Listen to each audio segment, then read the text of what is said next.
Assalamu alaikum dear students, I am Anjum Shafiq, your biology teacher for grade 10, and today I am going to discuss the remaining portion of adrenal gland, means the adrenal cortex and its hormones, its over secretion and its under secretion. तो चलते हैं board की तरफ.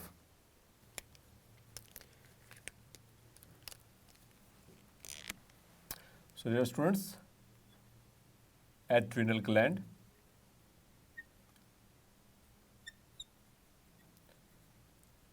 इसकी normal functioning हमने detail से देख ली थी रिगार्डिंग द एड्रिनल मेडल्ला, और उसमें कुछ उसकी एबनॉर्मल सिक्रेशन के वाले से भी बात करता चलो. तो चूँकि हमने बात की थी कि it has got two portions, adrenal cortex जो कि ऊपर सुपरफिशियल है, ऊपर वाली लेयर है that is adrenal cortex, and the deep layer is adrenal मेडल्ला.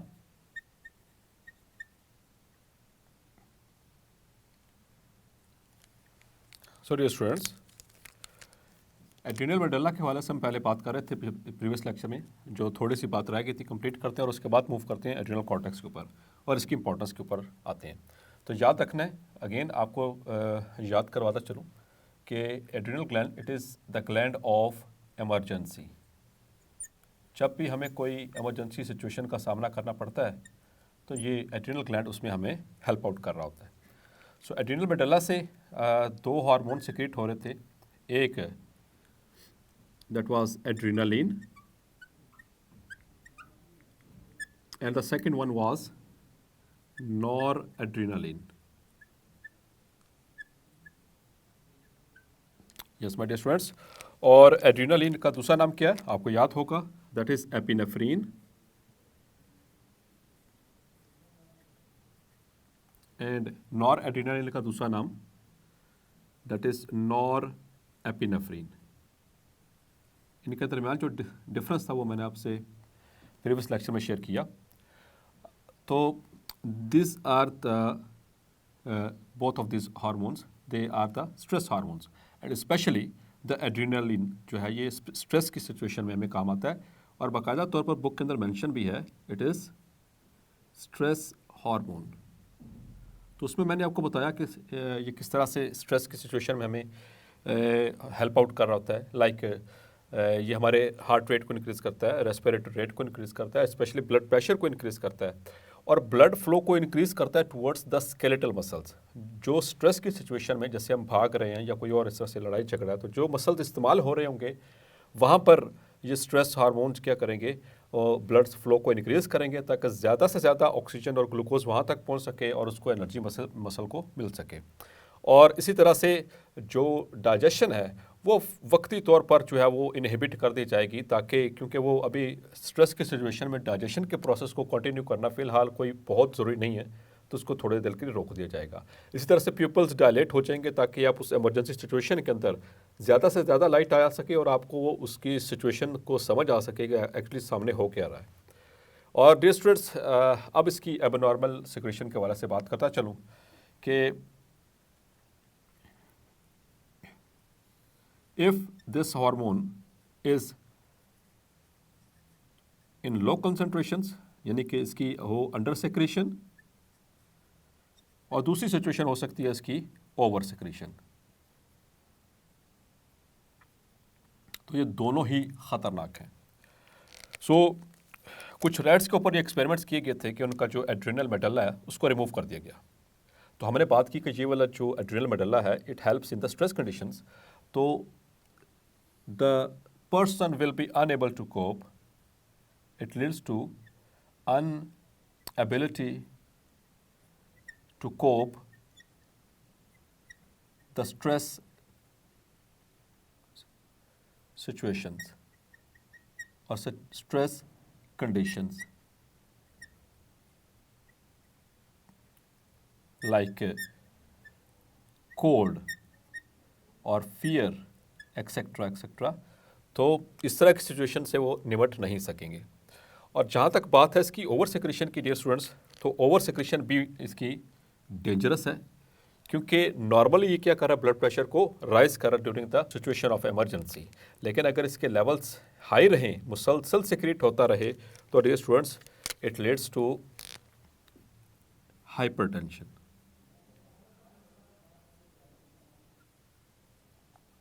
It leads to hypertension. और hypertension क्या होता है स्टूडेंट्स, आपको पता है, that is increased blood pressure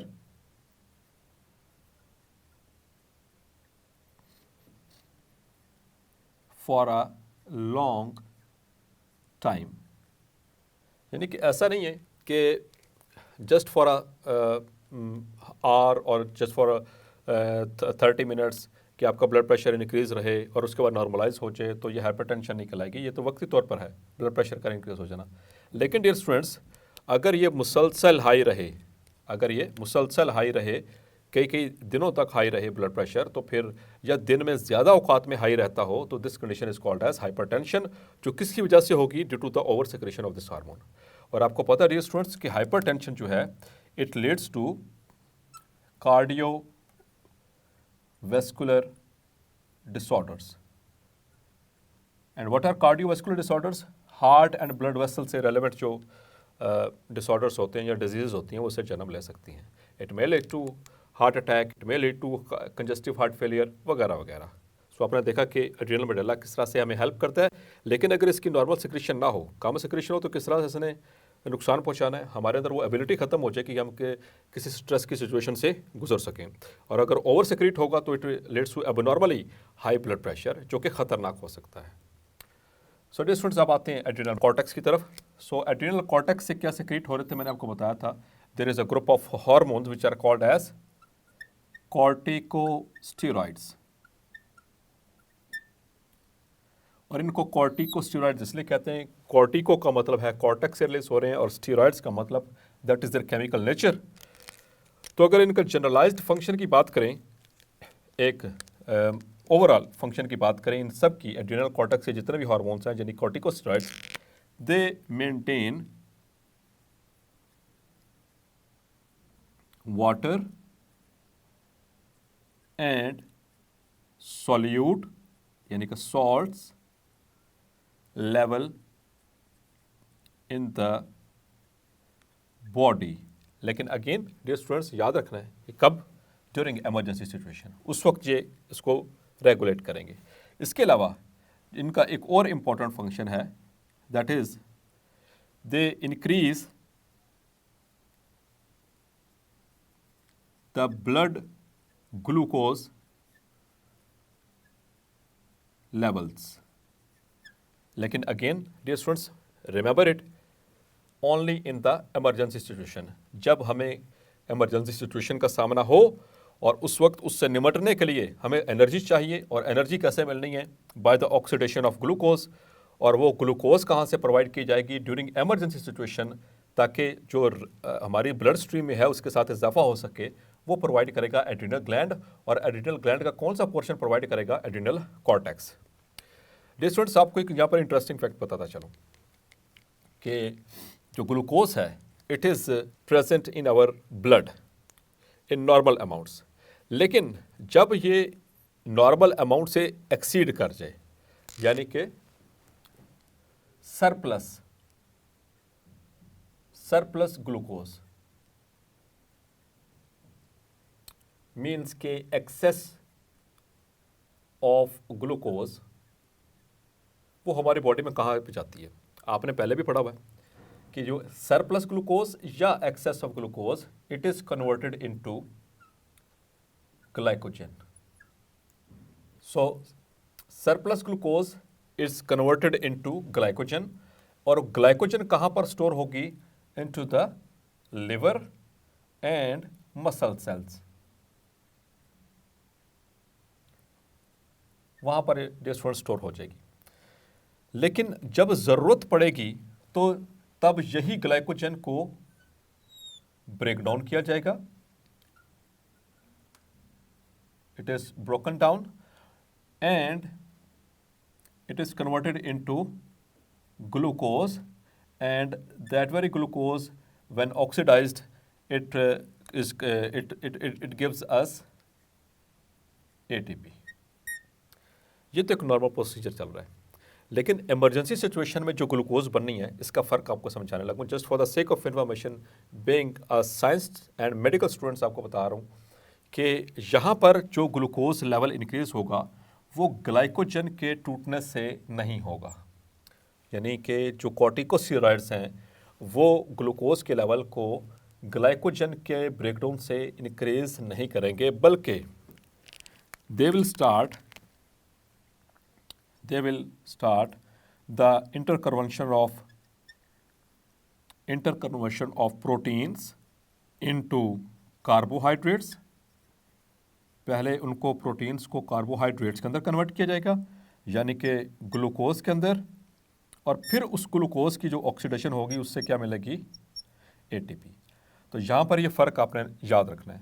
during normal conditions, जब हम इमरजेंसी सिचुएशन में नहीं है, तो तब ग्लाइकोजन को ब्रेक कराकर और वहाँ से ग्लूकोज हासिल की जाएगी। बट ड्यूरिंग इमरजेंसी सिचुएशंस जो कॉर्टिकोस्टेरॉइड्स होते हैं वो प्रोटीन्स को कन्वर्ट करते हैं इनटू कार्बोहाइड्रेट्स, और फिर उन कार्बोहाइड्रेट्स से एनर्जी हासिल की जाती है during the emergency situation. Yes my dear students. अच्छा, इसमें आपको मैंने 4 हार्मोन्स के नाम बताए। Number 1 was cortisol, number 2 was corticosterone, number 3 was aldosterone, and number 4 the androgens. Yes my dear students, तो इनको बताने का मकसद सिर्फ ये है कि इस हार्मोन को हम पहले पढ़ चुके हैं, एल्डोस्टेरॉन को। आप थोड़ा सा रिकॉल करें, इस हार्मोन को कहाँ पढ़ा था हमने। यस माय डियर स्टूडेंट्स, आपको याद है कि जब हम पढ़ रहे थे osmo regulatory function of kidney, तो वहाँ पर हमने पढ़ा था कि जब बॉडी के अंदर वाटर की डेफिशिएंसी हो जाती है, यानी कि डिहाइड्रेशन हो जाती है, तो उस वक्त किस तरह से वो ब्लड के अंदर वाटर के लेवल को मेंटेन किया जाता है, by forming the concentrated urine. तो वाटर को सेव करना है, कंजर्व करना है, तो उसमें 2 हार्मोन्स का जिक्र किया था मैंने जो इसमें हेल्प आउट कर रहे होते हैं। एक जो हमने प्रीवियसली भी डिस्कस किया था, वेजोप्रेसिन, जो कि पोस्टीरियर पिट्यूटरी से रिलीज होता है, वो हेल्प कर रहा होता है कि वो आकर एक्ट करता है यहाँ पर एट द कलेक्टिंग ट्यूब्यूल्स,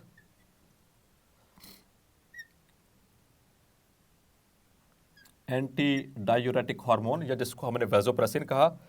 और दूसरा एल्डोस्टेरॉन, वो यहाँ पर the ascending loop of Henle, यहाँ पर एक्ट करेगा द एल्डोस्टेरॉन। और मैंने आपको वहाँ पर यह भी बताया था कि यह खसूसी तौर पर स्पेशली जो एल्डोस्टेरॉन है, it causes the active Uptake of sodium ions. In sodium ions को यहाँ से निकलवाकर नेफ्रॉन से, यानी कि इसके असेंडिंग लूप से, और इसको इंटरस्टिशियम में लाया जाएगा ताकि इंटरस्टिशियम जो है इसका वो हाइपरटोनिक हो सके, और ताकि यहाँ से डिसेंडिंग लिम्ब से ज़्यादा वाटर जो है वो रीअब्जॉर्ब हो सके। सो डियर स्टूडेंट्स, सो इस तरह से ये बॉडी के अंदर सॉल्ट और वाटर के जो लेवल है उसको मेंटेन करने में हेल्प करते हैं। इसी के साथ डियर स्टूडेंट्स, ये कॉर्टिसोल जो है ये इंक्रीज करता है ग्लूकोज लेवल को। कॉर्टिकोस्टेरॉन ये ग्लूकोज को भी इंक्रीज करता है, plus it also increases the level of minerals in the body. और एल्डोस्टेरॉन का मैंने आपको बता दिया, ये प्योरली सिर्फ सोडियम आयंस के लिए ही बना है। और डियर स्टूडेंट्स, यहाँ पर एंड्रोजेंस के हवाले से बात करते चलो। Androgens, these are the male sex hormones. तो इमरजेंसी सिचुएशन में ये भी रिलीज होते हैं, चाहे वो मेल हो या फीमेल। आमतौर पर आपको पता है जो एंड्रोजन यानी कि टेस्टोस्टेरॉन, अगले कुछ लेक्चर्स में इसको डिस्कस करेंगे गोनेड्स की हेडिंग के अंदर, कि testosterone it is a hormone which is released from the testis. और टेस्टिस कहाँ पर होते हैं? They are present in the males only.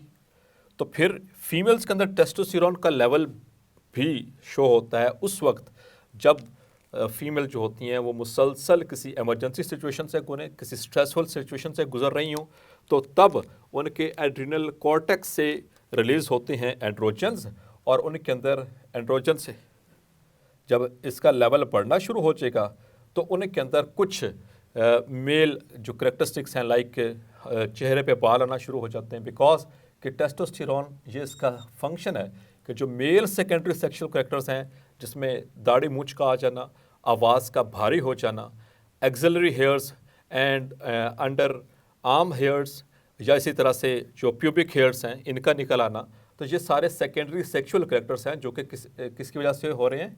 Testosterone. और अगर फीमेल्स के अंदर, चूँकि फीमेल्स में टेस्टिस तो नहीं है लेकिन ये एड्रिनल कॉर्टेक्स तो है, तो जब मुसलसल ये स्टिमुलेट रहेगा और एंड्रोजन उसमें बनते रहेंगे तो ऐसी फीमेल्स के अंदर जो मेल करेक्टरिस्टिक्स आने के चांसेस हो सकते हैं, लेकिन ये रेयर है, इट इज़ वेरी रेयर। तो उसमें चेहरे के ऊपर बाल आना शुरू हो जाना, या उनकी आम तौर पर जो फीमेल्स होती हैं उनकी आवाज़ बारीक होती है, यहाँ पर उनकी इस हार्मोन के एक्सेस होने जाने की वजह से ड्यू टू दिस सिचुएशन, तो उसकी आवाज़ भी भारी हो सकती है। सो डियर स्टूडेंट्स, आपने देखा कि एड्रिनल कॉर्टेक्स किस तरह से हमारी ज़िंदगी के अंदर रोल प्ले कर रहा है। ये हमें डिहाइड्रेशन में भी हेल्प करता है, ये हमें इमरजेंसी सिचुएशन में भी हेल्प करता है, ग्लूकोज के लेवल को भी इंक्रीज़ करता है ताकि हमें उससे एनर्जी मिल सके during any stressful situation. So hopefully adrenal gland आपको क्लैरिफाई हो गया होगा। मिलते हैं नेक्स्ट लेक्चर में। अंटिल देन अपना ख्याल रखिएगा। अल्लाह हाफिज़।